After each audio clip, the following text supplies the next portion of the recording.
Hi guys, it's a story time. तर आजच झालेली गोष्ट मी तुमच्यासोबत एक शेअर करणार आहे. तर त्याआधी मी तुम्हाला एक थोडीशी इंट्रो देते. सो हाय गाईज, मी वैष्णवी. तुम्ही भरपूर जण मला ओळखत असाल as a makeup artist, as a beautician आणि ॲज अ कॉस्मेटॉलॉजिस्ट म्हणून. आणि माझं ह्या तिन्ही पदव्यांमध्ये व्यवस्थित सर्टिफिकेशन झाले किंवा मी व्यवस्थित शिकले ह्या तिन्ही फील्डमध्ये. म्हणजे ॲज अ मेकअप आर्टिस्ट मी चांगला कोर्स केला आहे, ॲज अ ब्युटिशियन पण मी खूप छान कोर्स केला आहे आणि ॲज अ कॉस्मेटॉलॉजिस्टचा पण मी एक चांगला कोर्स केला आहे. आणि हे सगळे कोर्स करण्यासाठी मी स्पेशली पुण्यात जाऊन तिकडे राहून हे सगळे कोर्स केले आहेत, मुंबईला जाऊन वगैरे सगळे कोर्स केले आहेत. तर हा पार्ट मला तुम्हाला शेअर करायचा नव्हता, बट आज जी एक गोष्ट झाली त्यामुळे मला तुमच्यासोबत हे सगळं शेअर करावंसं वाटतंय. सो आपण आता पहिल्यापासून स्टार्ट करूया. तर ह्या फील्डमध्ये मला एकूण 5 वर्षाचा एक्सपिरियन्स आहे. बिकॉज मी 2022पासून शिकायला सुरुवात केली. 22, 23, 24, 25 आणि आत्ता सुरू असलेलं 26. सो ह्या फील्डमध्ये एकूण मला 5 वर्षांचा एक्सपिरियन्स आहे. ठीक आहे, एक्सपिरियन्स थोडा कमी इयर्सचा आहे, पण एक्सपिरियन्स मॅटर नाही करत. बिकॉज नवीन नवीन स्किल येत राहतात, नवीन नवीन टेक्निक येत राहतात मार्केटमध्ये, नवीन प्रोडक्ट्स लॉन्च होत असतात. सो ह्या सगळ्याचा ताळमेळसुद्धा असतो त्या सगळ्यासाठी. तर मला हे सांगायचं नव्हतं की मी काय शिकले, मी किती एक्सपिरियन्स केला आहे वगैरे. ते सगळं साईडला ठेवून आजचा एक्सपिरियन्स मी तुमच्यासोबत शेअर करते. सो झालं असं, सकाळी माझी मेकअपची बॅच असते 11 ते 2 किंवा पुढे टाईम होतं 3 पण होतात. सो आज थोडा एक्स्ट्रा टाईम गेला, 3 वाजलेच बॅच संपून. आणि 3 नंतर मी जेवायला गेले आणि लगेच वरती आली. आणि त्यानंतर मला एक कस्टमर आलं आणि तिला त्या कस्टमरला फेशियल करायचं होतं. हां, ठीक आहे, माझा जो एरिया आहे तो एरिया थोडासा गाव साईडला पडतो आणि सिटी एरिया नाही पडत. तर इकडचे जे रेट्स आहेत तसेच मी माझ्या पार्लरमध्ये रेट्स लावलेत. इवन माझ्या डेली कस्टमरसुद्धा माहिती असेल की माझे रेट्स रिझनेबल आहेत की नाही आहेत ते. ओके, तर इथल्या एरियामध्ये जे रेट आहेत तेच माझे रेट आहेत आणि मी तसेच इवन कधी कधी माझे काही रेट्स कमी पण आहेत. आणि ऑब्व्हियसली माझं थोडंसं वरचं शिक्षण झालं असल्यामुळे वरचं शिक्षण बोलण्याऐवजी मी थोडंसं कॉस्मेटॉलॉजिस्टमध्ये वळल्यामुळे ते वालं नॉलेज थोडंसं असल्यामुळे मी काही सर्व्हिसेसचं म्हणजे जे प्राईस आहे ते थोडीशी जास्त आहे. ठीक आहे, तर झालं असं की आज एक कस्टमर आली आणि त्या कस्टमरला फेशियल करायचं होतं. सो ती कस्टमर म्हणली की तुम्हीच मला सजेस्ट करा की काय करायचं आहे, काय नाही करायचं. तर मग मी व्यवस्थित त्यांची स्किन बघितली, स्किन ॲनालाइज केली आणि स्किन ॲनालाइज केल्यानंतर मी त्यांना सजेस्ट केलं की तुम्ही हे फेशियल करू शकता. सो त्यांचा फर्स्ट टाईम होतं, तर मग मी त्यांना नॉर्मलच फेशियल सजेस्ट केलं. बिकॉज जास्त एक्सपेन्सिव्ह पण सजेस्ट करून आता त्या क्लायंटला तेवढं अफोर्ड होईल की नाही होईल हे मला माहीत नाही. सो मी जी स्टार्टिंग रेंज आहे माझी, त्या स्टार्टिंग रेंजपासूनच सुरुवात केली. इवन माझे हेच रेट्स आहेत हे सगळ्यांना माहिती आहे. सो मी 450पासून त्यांना म्हटली आपले फेशियल सुरू आहे, तर तुम्हाला जे हवं तर ते तुमच्या पद्धतीने करा. तर त्या म्हणाल्या तू सजेस्ट कर. म्हटलं ठीक आहे, तुमचं overall skin structure, skin type, skin tone वगैरे सगळं बघता आपण तुम्हाला फ्रूट फेशियल करूया. बिकॉज तुम्ही फर्स्ट टाईम माझ्याकडे करताय आणि मला पण एक्सपिरियन्स नाही तुम्हाला कसं फील होईल वगैरे. तुम्ही फर्स्ट फ्रूट फेशियल घ्या, बाकी नंतर आपण दुसऱ्या फेशियलकडे नेक्स्ट सेटिंग वगैरे करू शकतो. तर ठीक आहे, त्या म्हणाल्या ठीक आहे करा. तर मी म्हणली हां चालेल.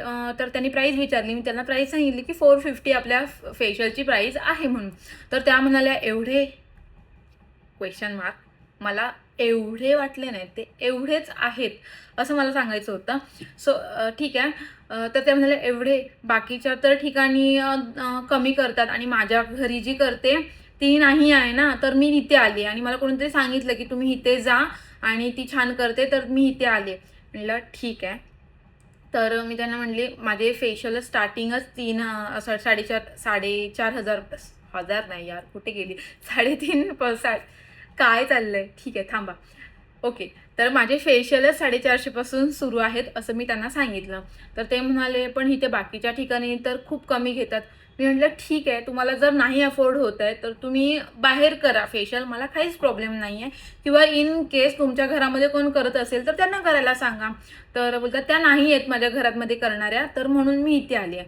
मी म्हटलं हां ठीक आहे, मग माझे जे चार्जेस आहेत तेच तुम्हाला पे करावे लागतील ना. इवन मी जेव्हापासून सुरू केलं आहे तेव्हापासून मला तर आठवत नाही आहे की माझ्यासोबत कोणी बार्गेन केलंय, म्हणजे माझे रेटच एवढे रिझनेबल आहेत, तर बार्गेन करायचा प्रश्नच येत नाही ना, कारण की सगळ्यांना अफोर्डच होत आहेत. सो मला तर वाटलं नाही की आत्तापर्यंत माझ्यासोबत कोणी बार्गेन केलं. आणि हे फर्स्ट क्लायंट होतं की हां ठीक आहे, मोठे ट्रीटमेंट्स असतील किंवा मेकअपचे पॅकेजेस असतील, तिथे आपण बार्गेनिंग थोडीशी करू शकतो. बार्गेनिंग इन केस तुम्ही बोलू शकता की थोडेफार कमी कर, तिथे आपण थोडेफार कमी देखील करतो किंवा आपले जसे रेट आहे त्यानुसार त्यांचं जे किंवा बजेट आहे त्यानुसार आपण त्यांचा मेकअप करतो. तर असं असतं. पण फेशियलच्या ठिकाणी आपण बार्गेन तर नाही करू शकत ना, बिकॉज रेट्सच कमी आहेत आणि तिथे बार्गेन करून काहीच फायदा आहे. तर मी त्यांना सगळं सांगितलं की आपण अशी अशी सर्व्हिस देतो किंवा व्यवस्थित स्किन बघून आपण प्रोडक्ट डिसाईड करणार आहे, प्लस त्यामध्ये हे सगळं येणार आहे, मसाज वगैरे, स्क्रबिंग, मसाज, क्लिन्झिंग, पॅक वगैरे सगळं येणार आहे. नॉर्मली हेच असतं. बट मी त्यांना एक्सप्लेन केलं सगळं की असं असं आपण करणार आहे. इवन आपलं जे म्हणजे जे वातावरण आहे ते पण पॉझिटिव्ह आहे. मी प्रोडक्ट चांगले यूज करते, हायजीन मेंटेन ठेवते. प्रत्येक क्लायंटला तुम्ही इवन कुठच्या पण क्लायंटला विचारा, माझा हर टाइम स्पंज जो असतो तो नवीन असतो. मी कुठच्याही क्लायंटला डबल स्पंज यूज करत नाही. ज्या आधीच्या क्लायंटला यूज केलं असेल तर ते सेकंड क्लायंटला असं मी अजिबात करत नाही. तर ते पण तुम्ही माझ्या क्लायंट्सकडनं विचारू शकता. इवन टॉवेल्स किंवा काही असेल, हायजीन एकदम 100% आपलं मेंटेन असतं. सो मी त्यांना हे सगळं सांगत होती. तर त्या म्हणाल्या ठीक आहे असून देत, आता मला वेळ होतोय तर तुम्ही फटाफट करा. मी म्हटलं हां करूया, पण चार्जेस काही चेंज होणार नाहीत. माझे जे चार्जेस आहेत तेच मी घेणार आहे, म्हणजे 450 रुपये मी घेणार आहे. ते बोलतात आता कमी करा, 350 करा. मी म्हटलं नाही पॉसिबल होणार 350मध्ये. तुम्ही बाहेर करतात त्यांच्याकडनं करून घ्या, आणि त्यासुद्धा करत असतील चांगले. आय डोंट नो, मी कधी गेली नाही आहे त्यांच्याकडे करायला. तर तुम्ही गेला तर तुम्हाला माहीत आहे, तर तुम्ही त्यांच्याकडे करा. ठीक आहे.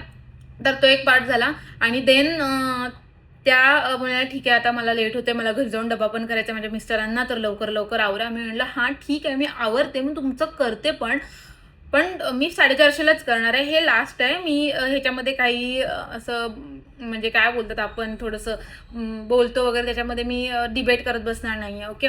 तर मी सगळे प्रोडक्ट्स काढले. तर हां बोलल्या त्या. हां, नंतर बोलतात नाही 400मध्ये आता द्याच करून मला, आता 50 रुपयांकडे काहीच बघताय. ठीक आहे, मी एक बार त्यांना 400 रुपयामध्ये पण करून देते, चला ठीक आहे. मी तरी पण मी बोलली की नाही ठीक आहे, माझे जे चार्जेस आहेत ते मी घेईन. तर त्या म्हणाल्या ठीक आहे कर म्हणून. हां, पहिलं 400 त्या बोलत होत्या, पण मी त्यांना सांगितलं की असं असं आहे. तर त्या बोलल्या ठीक आहे. त्यानंतर क्लिन्झिंग केलं. त्यानंतर क्लिन्झिंग करून झाल्यानंतर स्क्रब केलं आम्ही.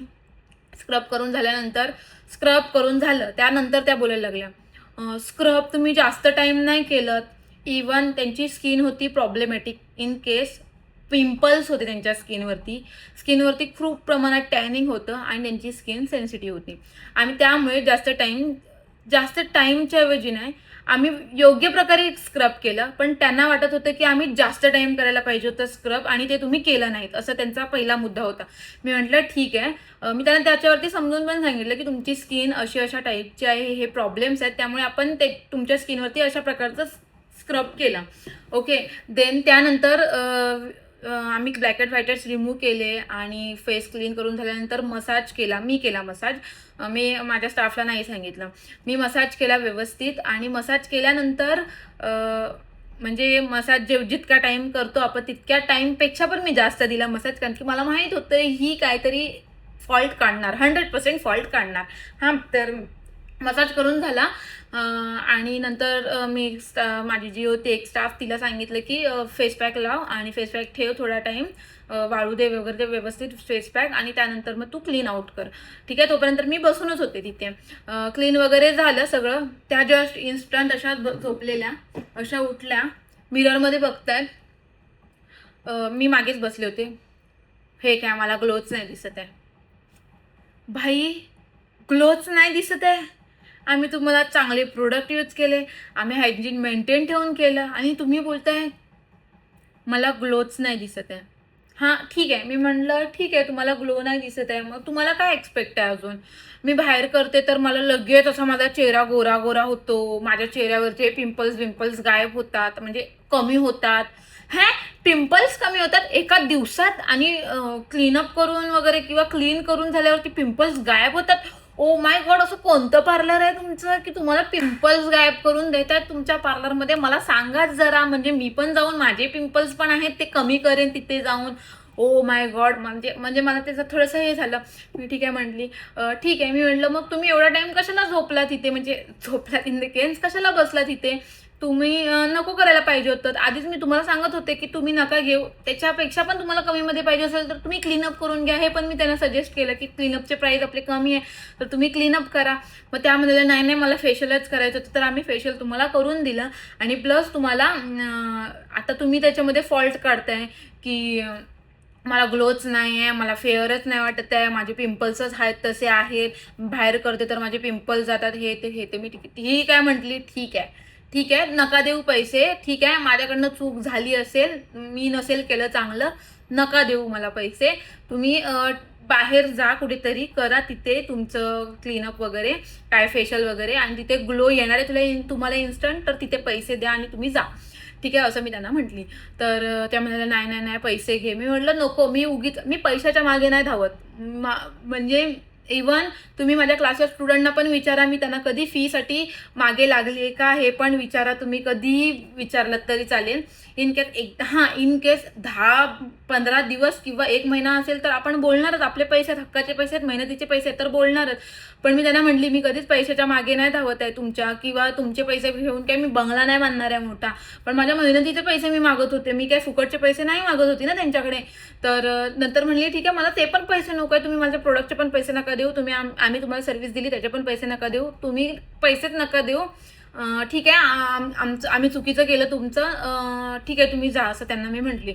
मग त्या म्हणल्या असं काय करताय वगैरे. मी म्हटलं सॉरी असं नाही, ठीक आहे माझं चुकलं, तुम्ही जा वगैरे जा. हां, आणि ती बाई गेली तर गेली. आणि म्हणजे गाईज कशी लोक असतात तुम्ही सांगा ना, कशी लोक असतात. सर्व्हिस पण घेतात, सर्व्हिसमध्ये फॉल्ट पण काढतात, आणि प्लस बोलून पण दाखवतात की तुम्ही चांगलं नाही केलं. म्हणजे हद होतीये, हद. म्हणजे तुम्ही डॉक्टरकडे जाता तेव्हा, एक मिनटं गाईज, तुम्ही डॉक्टरकडे जाता तुम्हाला ताप येतोय म्हणून, आणि डॉक्टर तुम्हाला इंजेक्शन देत आहे. हां, इंजेक्शन दिल्यानंतर इन्स्टंट तुमचा ताप निघून जातो का? इन्स्टंट जातो का ताप निघून? थोडा टाईम गोळ्या देतात तुम्हाला, थोडा टाईम केअर करायला सांगतात डॉक्टर, खाणं पिणं पथ्य पाळायला लावतात. मग फेशियल करताना इन्स्टंट तुम्हाला रिझल्ट येईल का? मला सांगा ना गाईज तुम्ही. मी चिडते असं इन द केस या ह्याने चिडत नाही आहे, पण माझं बोलण्याचं इंटेन्शन काय आहे की तुम्हाला इन्स्टंट पाहिजे असेल तर तुमची स्किन पण तशी असावी लागते. तुमची स्किन फ्लॉलेस असेल, तुमची स्किन आतून पण चांगली असेल तर तुम्हाला इन्स्टंट पण रिझल्ट मिळतो. पण तुमची स्किन खराब आहे, तुमचं स्किन टॅनिंग झाले, तुम्ही भर उन्हातून हिंडून आलात आणि तुम्हाला हिताले इन्स्टंट ग्लो पाहिजे, कसं पॉसिबल आहे? आणि मी तुम्हाला त्यांचा बिफोर आफ्टर मी व्हिडिओ नाही घेतली, खरं सांगते मी व्हिडिओ नाही काढली त्यांची. परत काहीतरी वाद झाला असता म्हणून मी व्हिडिओ वगैरे नाही घेतली. मी डेली ब्लॉगमध्ये हे सगळं टाकणार होते, माझ्या डोक्यात पण आलेलं की मी व्हिडिओ काढायला पाहिजे होती, मी चुकले व्हिडिओ न काढता. पण तुम्ही सांगा, त्या आल्या तेव्हा एवढ्या टॅन झालेल्या, पूर्ण फोरहेड टॅन, इकडनं डलनेस वगैरे असं जसं घामाघूम होऊन आलेला, कुठून आलेला आय डोंट नो. आणि इथं बसल्यानंतर आम्ही जे केलं त्याच्यानंतर त्यांची एक टोन का होईना थोडाफार तरी फ्रेश वाटत होता चेहरा. पण ती बाई बोलली मला असं की नाही मला ग्लोच नाही दिसत आहे, मला रिझल्टच नाही दिसत आहे, माझा चेहरा काळाच दिसतोय. क्लिन्झर साधा साबण जरी लावलात ना तरी गोरा होतो चेहरा, उन्हातून जरी साबण लावलात तरी, उन्हात फिरून आला त्यांनी घरी साबण लावलात ना तरी गोरा होतो चेहरा.